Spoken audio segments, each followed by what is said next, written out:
नमस्कार, मी भाऊ तोरसेकर. तुम्ही बघत आहात प्रतिपक्ष.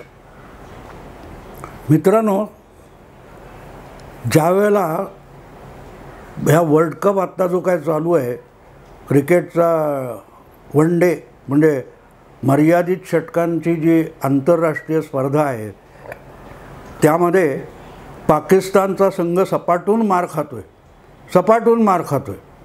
आणि अशा वेळेला पाकिस्तानच्या माध्यमातून म्हणजे वेगवेगळ्या TV चॅनेल असतील, वर्तमानपत्र असतील, त्यामध्ये पाकिस्तानीच खेळाडूंचा आणि संघाचा जो निषेध आणि विटंबना तिथलेच लोक करत आहेत, हे बघितल्यावर मला नवल वाटत नाही. याचं कारण आधी अकारण आपल्या संघाचं खोटं गुणगान करणारे जे असतात, त्यांना वास्तव समोर आलं की त्याचा निषेध करावा लागतो. कारण त्या पाकिस्तानी संघाचं चांगला खेळ झाला नाही, त्यांचा पराभव झाला. तो संघाचा पराभव असण्यापेक्षा त्यांची तोंड फाटेस्तोर स्तुती करणारे जे असतात, त्यांना आपलं नाक कापलं गेल्यासारखं वाटतं. तो काय पाकिस्तानचा कोण कर्णधार आहे, बाबर आझम, त्याचं एवढं कमालीचं कौतुक. बाबर आझम म्हणजे जगातला सर्वोत्तम फलंदाज, सर्वोत्तम कर्णधार, अजिंक्य वगैरे वगैरे, इतकं कौतुक चाललं होतं की त्याच्या आधी त्या आशिया चषक स्पर्धेमध्ये जी काय नाचक्की झाली पाकिस्तानची, तोंड लपवायला जागा राहिली नाही. अशी नाचक्की झाल्यावर अनेकांनी काही TV फोडले वगैरे बातम्या आल्या. पण मुद्दा असा असतो मित्रांनो की खेळाडू हे खेळाडू असतात. पाकिस्तानचे खेळाडू असोत, भारताचे खेळाडू असोत, आपल्याकडे पण हा खोडेपणा होतो. एक सामना लंडनचा कुठचा तरी त्या मोहम्मद कैफने जिंकून दिला होता, तर त्याच्या इतकं कौतुकाचा वर्षाव झाला होता. पण एका सामन्यामध्ये तो चुकीच्या वेळेला आऊट झाला आणि त्याच्या घरावर, इकडे तो परदेशात होता पण इथे भारतात त्याच्या घरावर दगडफेक पण झाली होती. हे जे असे समर्थक असतात ना, यांचा प्रॉब्लेम एक असतो की ते खेळात रमत नाहीत.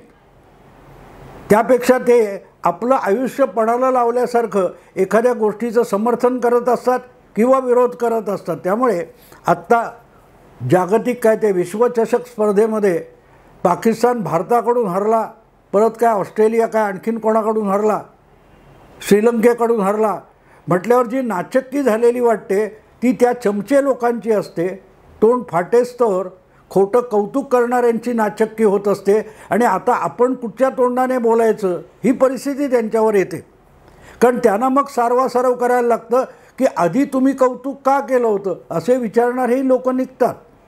आणि 2019च्या लोकसभा निकालानंतर पण आपण हे बघितलेलं आहे. 2014 असो किंवा 2019 असो, लोकसभा निकालापूर्वी जे कोणी एकापेक्षा एक महान राजकीय विश्लेषक महाराष्ट्रात किंवा भारतात होते, ते प्रत्येकजण मोदी कसे पराभूत होणार याची हमी देत होते. 2014मध्ये तरी ठीक होतं, कारण मोदी हे गुजरातचा मुख्यमंत्री म्हणून मैदानात उतरले होते आणि राष्ट्रीय पातळीवर मोदींना किती प्रतिसाद मिळेल याविषयी जवळपास कोणीही हमी देऊ शकत नव्हता. अशा वेळेला जर मोदींच्या पराभवाची स्वप्न अनेकांना पडत असतील तर ती काही प्रमाणात गैरलागू म्हणता येणार नाही. कारण मोदींचं राष्ट्रीय पातळीवरची मोदींची लोकप्रियता किती आहे याचा अंदाज कोणालाही नव्हता. सर्वे वगैरे ठीक असतात, त्यातून थोडा अंदाज येतो, पण खात्रीपूर्वक बोलता येत नाही. पण मग पराभवाची सुद्धा खात्री देता येत नाही. लागोपाठ 2दा लोकसभेत सत्ता मिळवून देशाचे पंतप्रधान झालेले, सोनिया गांधींचं बाहुलं असलेले मनमोहन सिंग, ज्यांना स्वतःची निवडणूक लढवता येत नाहीत, ते सिंग इज किंग अशी देखील गाणी चॅनेलवर वाजवली गेली होती 2009च्या निवडणुकीनंतर. तेही जितकं चुकीचं होतं तितकंच मोदींचा 2014मध्ये खात्रीपूर्वक पराभव म्हणणाऱ्यांचंही चूक होतं. कारण मोदींचं नेमकं वजन किती आहे याचा अंदाज कोणालाही आलेला नव्हता. पण 19मध्ये हे सगळं करताना समोर राहुल गांधीसारखं बुजगावणं उभं आहे. पण पण असो, सांगायचा मुद्दा असा असतो मित्रांनो की हे जे समर्थक असतात त्यांची ही गोष्टी असते, नेहमी आपण बोलतो ते सत्य आहे हे ठरवण्यासाठी हे लोक धडाधड खोटं बोलायला लागतात, धडधडीत खोटं बोलतात. असं हेनरिक हायने नावाचा जर्मन विचारवंत म्हणतो की ज्याला असं खात्रीपूर्वक वाटतं की त्याला सत्य समजलेलं आहे, ते सत्य सिद्ध करण्यासाठी तो अतिशय आवेशात खोटं बोलायला लागतो आणि त्याला समर्थक म्हणतात. अनुयायी आणि समर्थक यामध्ये फरक आहे. अनुयायी जो असतो तो ठीक आहे, एका बाजूला राहतो, फार बोलत नाही, विजयी झाल्यास आनंद व्यक्त करतो, पराभूत झाला तर बिचारा निराश होतो. पण समर्थकाची अशी गोष्ट असते की जणू काय खेळणारा जो आहे, खेळाडू जो आहे, जो लढवय्या आहे, त्यापेक्षा हे तोंडाने लढत असतात, युक्तिवादाने आणि बुद्धीने लढत असतात. त्यामुळे प्रत्यक्ष खेळाडू पराभूत झाला की आपण पराभूत झाल्यापेक्षाही अधिक दुःख अशा समर्थकांना होत असतं. त्यामुळे राहुल गांधी यांनी 2000 मला वाटते 17च्या गुजरात विधानसभा निवडणुकीत अखंड 2 महिने गुजरातमध्ये पायपीट केली, आदळआपट केली, तरीही त्यांना बहुमताच्या जवळ पण पोचता आलं नाही आणि परत एकदा भाजपचं बहुमत टिकलं, सत्ता टिकली. तेव्हा ह्या समर्थकांनी काय वक्तव्य केली होती की मोदींचा नैतिक पराभव आहे आणि राहुल गांधींचा नैतिक विजय आहे. पण लगेच वर्षभरात झालेल्या लोकसभा निवडणुकीत गुजरातच्या सगळ्याच्या सगळ्या 26 लोकसभा मतदार काय त्या 26 लोकसभेच्या जागा मोदींनी आणि भाजपने जिंकल्या. इथे गंमत ती होते मित्रांनो की समर्थक जो असतो तो आपलं सत्य सांगण्यासाठी जे खोटं बोलतो, आवाजवी बोलतो, ते खोटं ठरलं की त्याला दुखतं, पराभूत होणार आहे. राहुल गांधींनी तुम्ही बघा 2014 असो की 2019 असो, काँग्रेसचा जो दारुण पराभव झाला, इतिहासामध्ये काँग्रेसला कधीही 44 आणि 52 इतक्या कमी जागा मिळालेल्या नाहीत, कधीच नाही. पण इतका मोठा पराभव लागोपाठ 2दा राहुल गांधींनी घडवून आणल्यानंतर राहुल गांधींना त्याचं दुःखसुद्धा तुम्हाला दिसणार नाही कधी झालेलं. कधी बघितलं का राहुल गांधी निराश होऊन बसलेत, वैफल्यग्रस्त झालेत, आता मी राजकारण सोडून देतो? नाही, कारण त्यांना त्याची अवकात माहिती आहे. चमच्यांनी कितीही वडाची साल पिंपळाला लावली म्हणून राहुल गांधी त्यात फसत नाहीत. त्यांना माहिती आपली अवकात किती आहे. पण आपल्याला राष्ट्रीय नेता म्हणून जी काय प्रसिद्धी मिळते तेवढ्या गोष्टीवर राहुल गांधी खुश आहेत. त्यांना निवडणुका वगैरे जिंकायच्या नाहीत. पण त्या निवडणुका त्यांची भाटगिरी करणारे माध्यमातले, चॅनेलवरचे, वाहिन्यांवरचे जे बाजारबुणगे आहेत समर्थक, त्यांना ती जिंकायची असते. आणि जेवढं मी राहुल गांधी समर्थक किंवा मोदी विरोधक म्हणतो, तीच काहीशी परिस्थिती मोदी समर्थकांची सुद्धा आहे. ज्यांना टिंगल करण्यासाठी अंधभक्त म्हटलं जातं, मोदी भक्त म्हटलं जातं, पण तसेच दुसऱ्या बाजूला अगदी बुद्धिमान लोक राहुल भक्तसुद्धा आहेत की राहुलमध्ये नसलेले चमत्कार त्यांना दिसायला लागतात. कुठचाही बुवा बाबा आपण चमत्कार करतो असं सांगत नाही, हा बाबा चमत्कारी आहे असं त्याचे समर्थक किंवा भक्त सांगत असतात. तसेच ते भक्त मोदींच्या बाबतीत असतील तर ते राहुल गांधींच्या बाबतीत असतात, किंवा मोदी विरोधक म्हटल्यानंतर तो आपोआपच राहुल भक्त होतो, कारण त्याला पर्याय नसतो. फक्त राहुल गांधी निवडणुकीच्या मैदानात मोदींना टक्कर द्यायला समोर दिसतात. त्यामुळे पराभूत होणारे राहुल गांधीसुद्धा कसे दणदणीत विजय मिळवणार याची वर्णनं आपण ऐकत असतो. आणि गेल्या काही महिन्यांपासून लोकसभेचे वेध लागलेत आणि सगळी मराठी माध्यमं बघितली तुम्ही, देशभरची माध्यमं, पुरोगामी माध्यमं बघितली, ल्युटियन्स दिल्लीतले पत्रकार बघितले, तर एक गोष्ट समोर येते, त्यांच्या लेखी मोदी आजच निवडणूक हरलेले आहेत आणि राहुल गांधी हे त्यांना हरवणार आहेत. कारण राहुल गांधींनी कन्याकुमारी ते काश्मीर अशी पदयात्रा केली आहे आणि त्यामुळे राहुल गांधींना प्रचंड लोकप्रियता लाभली आहे. असो मित्रांनो, माझा आजचा विषय जो आहे त्याची पार्श्वभूमी तुम्हाला सांगितली. या सगळ्या प्रचारक किंवा समर्थक यांना कितीही वाटलं आणि त्यांनी कितीही खोटी वर्णनं केली म्हणून राहुल गांधी हे यशस्वी राजकीय नेता होऊ शकत नाहीत आणि हे त्यांनी स्वतः सिद्ध केले, स्वतः सिद्ध केलेले. पण मग राहुल गांधी जिंकले नाहीत तर या लोकांना, समर्थकांना दुःख व्हायचं कारण काय? राहुल गांधींना दुःख होत नाही. अगदी मोदी समर्थक घेतले तुम्ही तर मोदींच्या कारणाने त्यांचा पक्ष जिंकला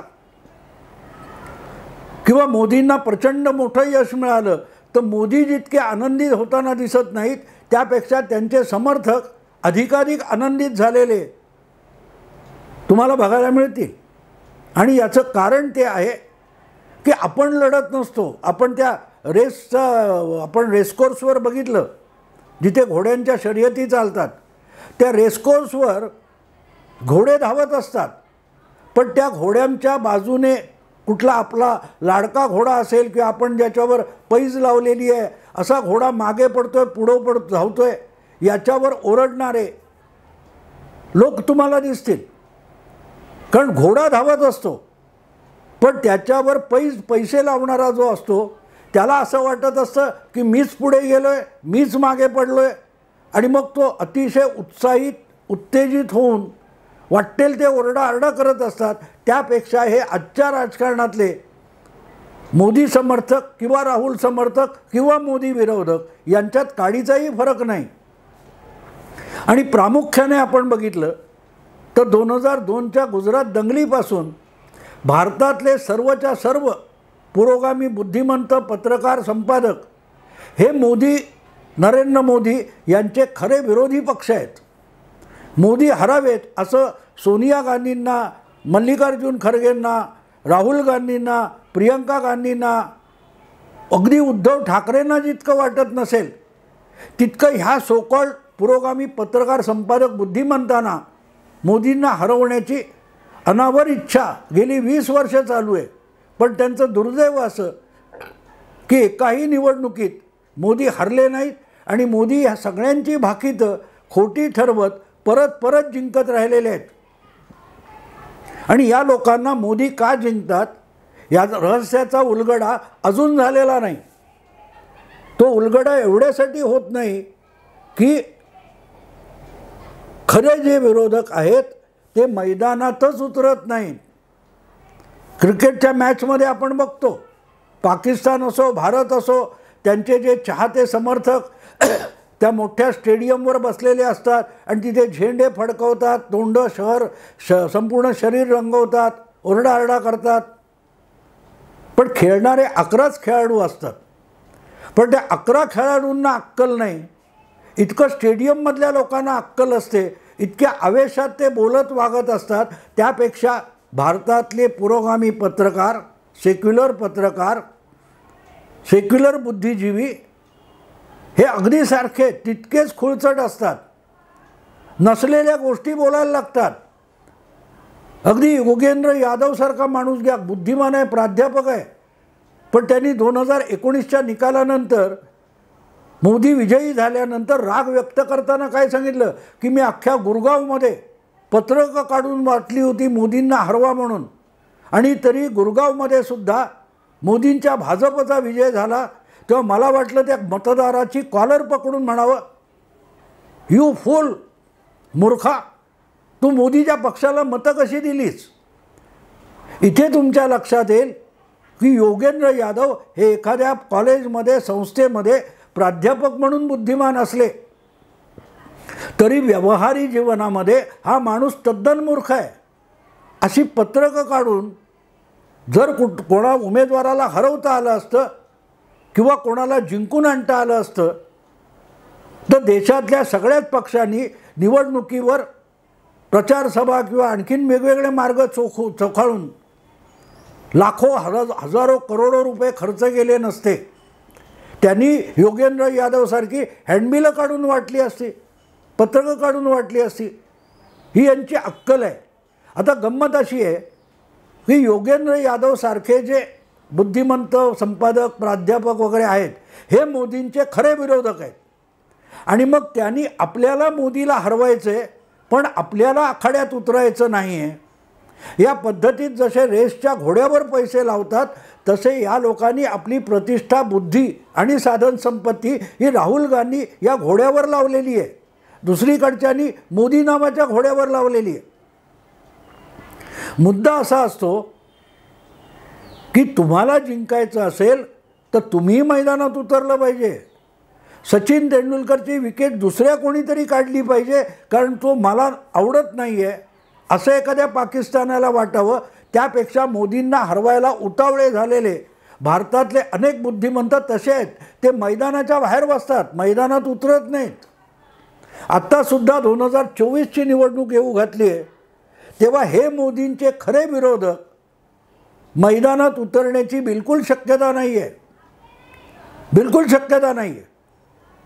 पण वेगवेगळ्या चॅनेलवर पॉलिटिकल ॲनालिस्ट अशी नावं ज्यांची दिसतात ते अगत्याने निवडणूक काळामध्ये भाजपच्या पराभवासाठी आपापल्या परीने प्रयत्न करताना दिसतील, खोटा प्रचार करतील, लोकांमध्ये आणखीन काही जाऊन करतील, जरूर करतील आणि त्यांनी करावं, काही चुकीचं नाही आहे. पण मुद्दा असा आहे की दुसऱ्या कोणीतरी हरवावं असं वाटण्यापेक्षा तुम्ही हरवायला मोदींना पुढे का येत नाही. या सगळ्या बुद्धिमंतांनी एक पक्ष बनवावा, त्याचं 5 वर्ष संगोपन करावं, त्याला रिंगणात निवडणुकीच्या उतरवावं. जसं केजरीवाल यांनी लोकपाल आंदोलन केलं आणि पुढे ते स्वतः राजकारणात उतरले. मग तिथेही हे आशुतोष वगैरे असे मोदी विरोधक घुसले होते. आपला मोदी विरोधी किंवा संघविरोधी अजेंडा आम आदमी पक्षावर लादण्याचा त्यांनी प्रयत्न केला. पण हे लोक स्वतः काय करणार नाहीत आणि आपलासुद्धा पक्ष बुडवतील हे लक्षात आल्यानंतर शिताफीने केजरीवाल यांनी एकेकाला ढोंगणावर लाथ मारून पक्षाच्या बाहेर केलं. म्हणून अजून आम आदमी पक्ष शिल्लक राहिलेला आहे, त्याची काँग्रेससारखी धुळधाण झालेली नाही. किंबहुना काँग्रेसच्या नाकर्तेपणाची जागा व्यापत आम आदमी पक्ष पुढे चालला आहे. त्याचं सगळं श्रेय हे केजरीवालपेक्षाही ह्या असल्या मोदी विरोधकांना देता येईल की ज्यांनी काँग्रेसला आपला रेसचा घोडा बनवलं आहे आणि तो घोडा धडपडत, जखमी होत, रक्तबंबाळ होत, पराभूत होत चाललेलं आहे. माझं म्हणणं इतकंच आहे मित्रांनो की जे खरे विरोधक स्वतःला मानवतात मोदींचे, त्यांनी या सगळ्या पुरोगामी पक्षांना आपल्या इच्छा पूर्ण करण्यासाठी मैदानात उतरवले, पण स्वतः मात्र बाजूला बसलेत. आणि समोरच्या बाजूला बघाल तर नरेंद्र मोदी आपला पक्ष घेऊन स्वतः मैदानात उतरलेले आहेत, स्वतः मैदानात उतरले. आपला बुद्धिमंत पत्रकार, संपादक, माध्यमं हे आपली लढाई लढवतील आणि आपण आरामात जिंकू या भ्रमात नसलेला एकमेव नेता जर आज कोण असेल तर तो नरेंद्र मोदी आहे आणि दुसरा त्याचे सहकारी अमित शहा आहेत. आणि तिथेच त्यांचा विजय होत असतो, कारण ते स्वतः मैदानात उतरतात. राहुल गांधी वगैरेंना आपला रेसचा घोडा बनवून लढाई लढत नाहीत. जसे सगळे संपादक, पत्रकार, बुद्धिजीवी, विद्यापीठांचे कोण जे जाणकार आहेत, अभ्यासक आहेत, यांना मोदीला हरवायचे तर त्यांनी मैदानात आलं पाहिजे. तुम्ही तुमची बी टीम मैदानात उतरवली तर मोदी हरणार नाहीत, कारण मोदी ज्याला इंग्रजीमध्ये लीडिंग फ्रॉम द फ्रंट म्हणतात, स्वतः पुढे येऊन नेतृत्व करतात. शेपूट घालून मागे केबिनमध्ये, कॉमेंट्री बॉक्समध्ये बसणारा मोदी हा माणूस नाही. मोदी मैदानात उतरतो आणि तिथे मोदी जिंकतात आणि या सगळ्यांचा पराभव होतो, कारण हे लढाई करणार म्हणतात पण मैदानात उतरतच नाहीत. त्यांची बुजगावणी, त्यांचे प्रॉक्सी, त्यांचे हस्तक मैदानात उतरतात आणि मोदी त्यांना लीलया पराभूत करतात. मित्रांनो, आत्ता इथेच थांबतो. आवडलं लाईक करा, शेअर करा, सबस्क्राईब करा. नमस्कार.